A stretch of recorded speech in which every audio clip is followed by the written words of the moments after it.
ଓଃ ଏତେ ଭୋକ ଯେ ପେଟ ପୁରା କାମୁଡ଼ି ହେଇଗଲାଣି। ଓଃ ମାଳତୀ, ମାଳତୀ ଶୁଣୁଛ ନା ନାଇଁ ବା?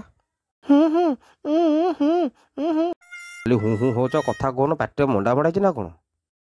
ହୁଁ। ରାଜୁ, ରାଜୁ ଆରେ କୁଆଡ଼େ ଗଲୁ? ଇଆଡ଼େ ଆସିଲୁ ଜଲ୍ଦି ଆ। ଆଜ୍ଞା ବାପା, କ'ଣ ହେଲା? ଆରେ ତୁ ବୋଉ କିଛି କହୁନି, ଖାଲି ହୁଁ ହୁଁ ହଉଛି, କ'ଣ କରିବ କହିଲ? ଏ ବାପା କଥା କ'ଣ କି, ରୋଷେଇ ଯାହା ହେଇଥିଲା ସବୁ ବିଲେଇ ଖାଇ ଦେଇଛି। ହାଁ କ'ଣ କହିଲୁ? ବିଲେଇ ଖାଇ ଦେଇଛି? ଆଉ ସେଇ କଥା କ'ଣ ପାଟିରେ କହିପାରିବନି?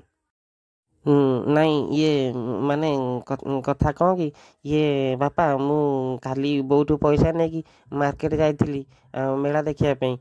ସେ ମେଳାର ଗୋଟେ ଗୋଟେ ଜିନିଷ ଆଣିଥିଲି। ଆଉ ବୋଉ ତାକୁ ଲିପଷ୍ଟିକ୍ ଭାବି ତା ଓଠରେ ଲଗେଇ ଦେଇଛି। ଆରେ ଲିପଷ୍ଟିକ୍ ଲଗାଇଲେ କ'ଣ କଥା କହନ୍ତିନି?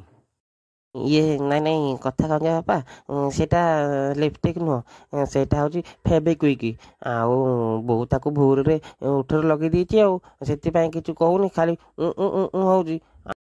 ସେଇ କଥା ସିଏ କହିପାରିନି ତ, ଆଉ ସେଇଥିପାଇଁ କହୁଛି। ଆଉ ତମେ ଯଦି ଖାଇବା କଥା ଯାଇ ମାର୍କେଟରୁ ଖାଇଦଉନ। ଏଇ କଥା ବା ବୋଉ ତମକୁ କହୁଛି, ତମେ ବୁଝିପାରୁନ ଆଉ। ଆଉ ଭଲ ହେଲା ମ, ମୁଁ ମାର୍କେଟରେ ଖାଇଦେବି।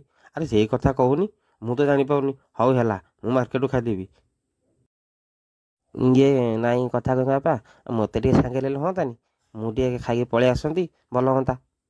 ଆରେ ଖାଲି ମୋ ସାଙ୍ଗରେ କ'ଣ? ମୋ ସାଙ୍ଗରେ ଆସିବୁ, ତୁ ଯାହା କହିବୁ ତାହା ଖାଇବାକୁ ଦେବି। କାହିଁକି ଜାଣିଛୁ? ତୋ ମା ଦିନ ରାତି ଖାଲି ଗଜ ଗଜ ଗଜ ଗଜ ହଉଥିଲା। ଓହୋ, ମଣିଷ ସେ ଗଜ ଗଜରୁ ମୁକ୍ତି ପାଇଲା। 50 ଟଙ୍କା ନେ, ମନ ଖୁସିରେ ଆଗ ଯା, ତୁ କ'ଣ ଦିଟା ଖାଇକି ଆସିବୁ, ତାପରେ ଯାଇ ଯାହା।